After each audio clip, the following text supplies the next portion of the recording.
చంద్రబాబు అనుకుంటున్నట్టుగా కనిపిస్తోంది. ఇక ఋషికొండ భవనాలను ఎలా ఉపయోగించుకోవాలి అనే దాని మీద ఒక క్లారిటీ వచ్చినట్టుగా తెలుస్తోంది సార్. వాటిని ఆతిథ్య రంగానికి ఇవ్వాలని మంత్రుల కమిటీ తాజాగా నిర్ణయం తీసుకుంది. అప్పుడేమో ఎంత రచ్చ జరిగిందో మనం చూసాం కదా సార్. అది చాలా సీక్రెట్గా నిర్మిస్తూ ఉన్నారు జగన్ ప్యాలెస్ కోసం అని చెప్పి, అక్కడ ఇన్ని వందల కోట్లు ఖర్చు పెడుతూ ఉన్నారు అని చెప్పి పెద్ద ఎత్తున ప్రతిపక్షాలు, అంటే అప్పటి ప్రతిపక్షాలు విమర్శలు చేసిన పరిస్థితి. అండ్ ఖజానాకు నష్టం జరుగుతోంది, వృధా ఖర్చు అంటూ కూడా చాలా విమర్శలు చేసిన పరిస్థితి టీడీపీ, జనసేన అండ్ బీజేపీ నాయకులు కూడా. ఇప్పుడేమో చాలా అద్భుతమైన నిర్మాణాలు, వాటిని ఆతిథ్య రంగానికి ఇస్తాము అని చెప్తూ ఉన్నారు. ఎలక్షన్స్ అయిపోయిన తర్వాత కూడా, కూటమి ప్రభుత్వం అధికారంలోకి వచ్చిన తర్వాత కూడా చంద్రబాబు నాయుడు అండ్ పవన్ కళ్యాణ్ సీఎం హోదాలో, డిప్యూటీ సీఎం హోదాలో అక్కడికి వెళ్ళి ఆ రిషికొండ భవనాలను చూసి చాలా అద్భుతమైన భవనాలు అంటూ పొగిడిన సందర్భం కూడా చూసాం కదా సార్. ఇప్పుడేమో దాన్ని ఆతిథ్య రంగానికి ఇస్తాము అంటూ ఉన్నారు. అప్పుడు అలా ఇప్పుడు ఇలా నిర్మాణం పొగిడారా? నాకు డౌటే. పొగిడారు సార్, నాకు అనుమానమే. దాన్ని నెగిటివ్గానే మొదటి నుంచి అధికారంలోకి వచ్చాక కూడా ఋషికొండ విషయంలో నెగిటివ్గానే మాట్లాడారు. అది పాజిటివ్ గా పొగిడారన్నది రాంగ్. అది అంటే అద్భుతమైన నిర్మాణాలు అని లేదా మీకు అది రాంగ్, పొగడడం కాదు అది. జగన్మోహన్ రెడ్డి తన కోసం ఇట్లాంటి నిర్మాణాలు కట్టుకున్నారని నెగిటివ్ గానే అన్నారు, పాజిటివ్ గానే. మీకు జగన్మోహన్ రెడ్డి కట్టిన భవనాలు అద్భుతంగా ఉన్నాయని టీడీపీ ఎందుకు కట్టదండి? అంత అమాయకంగా అంటారు. మరి అద్భుతం వేరు, విలాసవంతం వేరు కదా. దానికి దీనికి చాలా తేడా ఉంది. అద్భుతం అనేది పాజిటివ్ వర్డ్, పొగిడారు అన్నది పాజిటివ్ వర్డ్, విలాసవంతమైనది నెగిటివ్ వర్డ్, అది విమర్శ వర్డ్. సో అద్భుతమైన నిర్మాణాలని పొగిడారు అన్నది కరెక్ట్ కాదు. మీ క్వశ్చన్లో తప్పు. విలాసవంతమైన భవనాలు కట్టుకున్నాడు తన కోసం జగన్ అని విమర్శించారు, పొగడలే ఎక్కడా కూడా. ప్రతిపక్షంలో ఉన్నప్పుడు అదే విమర్శించారు, అధికారంలోకి వచ్చాక కూడా అదే విమర్శించారు. మీరు చెప్పిన దాని ప్రకారం ప్రతిపక్షంలో ఉన్నప్పుడు విమర్శించారు, అధికారంలోకి వచ్చాక ఆ భవనాలను పొగిడారు అనేది నిజం కాదు. అప్పుడైనా ఇప్పుడైనా విమర్శించారు. అది విలాసవంతమైన భవనాలనే విమర్శించారు. అద్భుతమైన భవనాలు కట్టామని జగన్మోహన్ రెడ్డి వైసీపీ అన్నది, కూటమి వాళ్ళు ఎప్పుడూ అనలేదు. అద్భుతం వేరు, విలాసం వేరు. అందువల్ల దీన్ని ఒకటి మనం అప్రిషియేట్ చేయాల్సింది ఏంటంటే, జగన్మోహన్ రెడ్డి లాగా కూలగొట్టడం లేదు కదా, ఆ మేరకు అప్రిషియేట్ చేయాలి కదా. ఇప్పుడు ప్రజల సొమ్ముతో కట్టారు, తప్పో ఒప్పో. అది ఋషికొండ ప్యాలెస్ కట్టడం తప్ప ఒప్ప పక్క పెడదాం. ప్రజల సొమ్ముతో కట్టారు. మీకు ప్రజల సొమ్ముతో కట్టినప్పుడు దాన్ని ఉపయోగించుకోవడం అనేది ప్రాగ్మాటిజం అవుతుంది తప్ప కూలగొట్టడం కాదు కదా.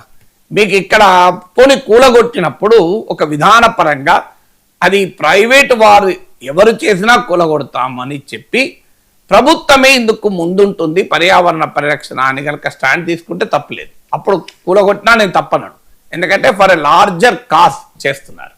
మీకు జగన్మోహన్ రెడ్డి ప్రజావేదిక కూల్చినప్పుడు కూడా నేను ఇదే చెప్పాను, నా వీడియో ఉంటుంది, అప్పుడు మాట్లాడింది 6-7 ఏళ్ల కిందది. ప్రజావేదిక కూల్చిపోయిన దాదాపు 5-6 లక్షల మంది చూశారు ఆ వీడియోను. అప్పుడు కూడా చెప్పింది ఏంటంటే, కృష్ణానదీ తీరాన ఉన్న అన్ని అక్రమ ప్రైవేటు కట్టడాలను కూడా మీరు కూల్చటానికి నాందిగా ప్రజావేదిక కూలిస్తే తప్పులేదు, ప్రభుత్వమే ఆదర్శంగా ఉండాలి కనుక. కానీ దీన్నొక్కటి కేవలం చంద్రబాబు నాయుడు కట్టాడన్న కసితో కక్షతో కూలిస్తే తప్పు అని ఆ రోజు టెస్ట్ ఏంటి అంటే, జగన్మోహన్ రెడ్డి ఫ్యూచర్లో ఏం చేస్తాడని టెస్ట్ అన్నాడు. ఏం చేశాడు? ఒక్క ప్రైవేట్ కట్టడాన్ని తొలగించలే. మీ కృష్ణానది తీరాన ఉన్న ఒక్క ప్రైవేట్ కట్టడాన్ని జగన్మోహన్ రెడ్డి కూల్చలే. మీకు పెద్దవాళ్ళ గెస్ట్ హౌజుల నుంచి మొదలుకొని అన్నట్లే ఉన్నాయి.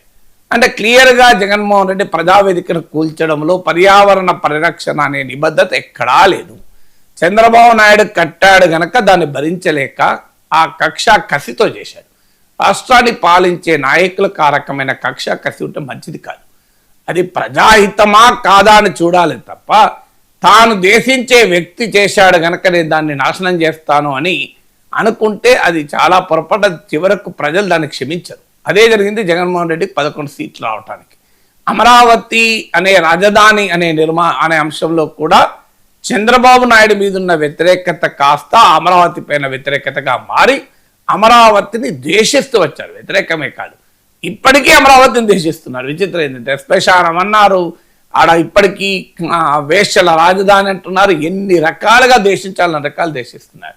ఏంది అమరావతిలో వైసీపీకి బలం లేదా అంటే, 2019లో మంగళగిరిలో తాటికొండలో వైసీపీ గెలిచింది, అయినా ఎందుకు ద్వేషిస్తున్నారు అంటే, అమరావతి అంటేనే చంద్రబాబు నాయుడు అని జగన్ గుర్తొస్తున్నాడు.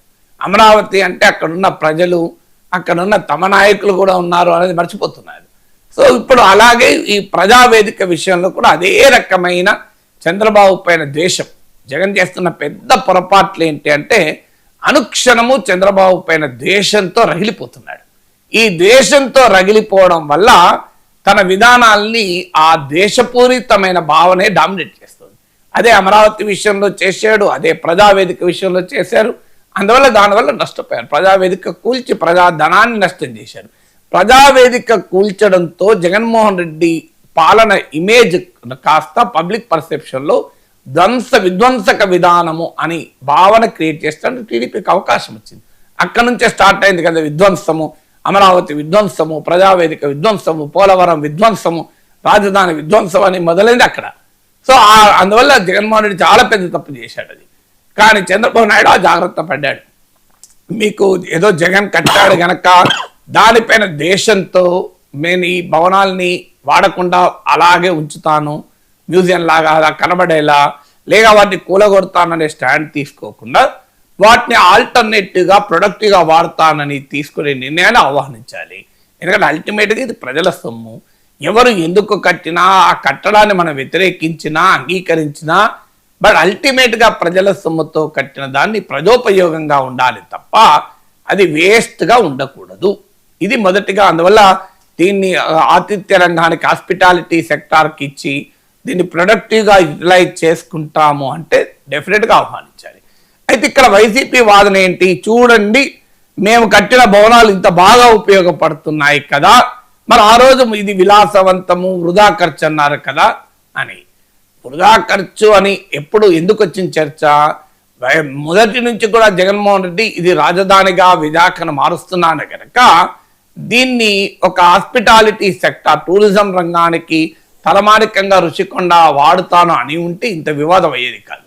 కానీ దానిపైన ఏమీ అనకుండా స్పెక్యులేషన్ ఇచ్చారు. ముఖ్యమంత్రి క్యాంప్ ఆఫీసు అని చర్చ జరుగుతున్నా ఎక్కడా దాన్ని ఖండించలేదు జగన్. నేనెందుకు అంత విలాసవంతమైన భవనంలో ఉంటాను, నాకేం అవసరము, అది రాష్ట్రం కొరకు కడుతున్నాము, విశాఖను రాజధాని చేయబోతున్నాం కనుక ఒక టూరిస్ట్ ఐకాన్గా నిర్మిస్తున్నామని చెప్పి ఉంటే ఈ వివాదం వచ్చేదే కాదు కదా. తన పైన తన విలాసాల కొరకు వాడుకుంటున్నాడు, చూడు కమ్మోడికి ఇంత కాస్ట్ పెడుతున్నాడు అన్నప్పుడు ఒక్క మాట ఆయన అన్నాడా? అంటే ఖచ్చితంగా జగన్మోహన్ రెడ్డి దాన్ని తన సొంత ఆఫీస్ ఇంటిగా వాడుకుంటాడు అనే అనుమానం బలపడింది కదా. దాని ఎక్కడ వైసీపీ ఖండించలేదు. ఒకసారి అదన్నారు, ఒకసారి గవర్నర్ వస్తే ఉంటాడన్నారు. ఇప్పుడు ఈ మధ్యన అయితే పుతిన్ వస్తే అక్కడ ఉంటాడు అన్నారు. పుతిన్ ఎందుకు వస్తాడు? పుతిన్ ఎప్పుడో 10 ఏళ్ళకి ఒకసారి పుతిన్ వస్తే పుతిన్ కొరకు అన్ని 100 కోట్లు ఎందుకు తగలేస్తాం? పుతిన్ వస్తే ఉండటానికి వైశాఖలో ఇంకే ప్లేసే లేదా? పుతిన్ కొరకు మనము ఋషికొండ ప్యాలెస్ కట్టాం కదా. పుతిన్ కావాలంటే రేపు క్రెమ్లిన్ కడతామా? పుతిన్ వస్తున్నాడని క్రెమ్లిన్ కట్టి, ట్రంప్ వస్తున్నాడని వైట్ హౌస్ కట్టి, మీకు పారిస్ ప్రెసిడెంట్ వస్తున్నాడు ఇంకో ప్యాలెస్ కట్టి, యుఏఈ రాజు వస్తున్నాడు మరో ప్యాలెస్ కడతామా? మనకేం పర్లేదా? పుతిన్ వస్తే పుతిన్ ఉండే చోట పుతిన్ ఉంటాడు. పుతిన్ కొరకు క్రెమ్లిన్ రాదు కదా. మీకు ట్రంప్ కొరకు వైట్ హౌస్ రాదు. కానీ ఈ మధ్య కూడా జగన్మోహన్ రెడ్డి ఇది పుతిన్ వస్తే ఉంటాడు అని అంటే వల్ల ఋషికొండ విషయంలో వైసీపీ నరేటివ్ ఫెయిల్ అయింది. ఈవెన్ ఇప్పటికైనా ఎస్ ఇది మేము ఆ రోజు కూడా మా కొరకు కట్టుకోలేదు, టూరిజం పర్పస్ కట్టామని ఆ రోజే అన్నింటి ఒక ఆర్డర్ జీవో తీసుంటే ఈ పంచాయతీ ఉండేది కాదు కదా. సో జీవో తీయలేదు. అందువల్ల జగన్మోహన్ రెడ్డి తన కొరకే కట్టుకున్నాడు ఈ అందమైన ప్యాలెస్ను, ఈ విలాసవంతమైన ప్యాలెస్ అనే విమర్శ మొదలైంది. సో కారణం ఏదైనా ఇప్పుడు దాన్ని ఆతిథ్య రంగానికి వాడడం it is a very healthy decision. So రాష్ట్ర ఎకానమీకి అది ఉపయోగపడితే అంతకన్నా సంతోషం ఏంటి? సార్ ఇవాళ మాజీ ప్రధాని అటల్ బిహారీ వాజ్పేయి జయంతి సార్.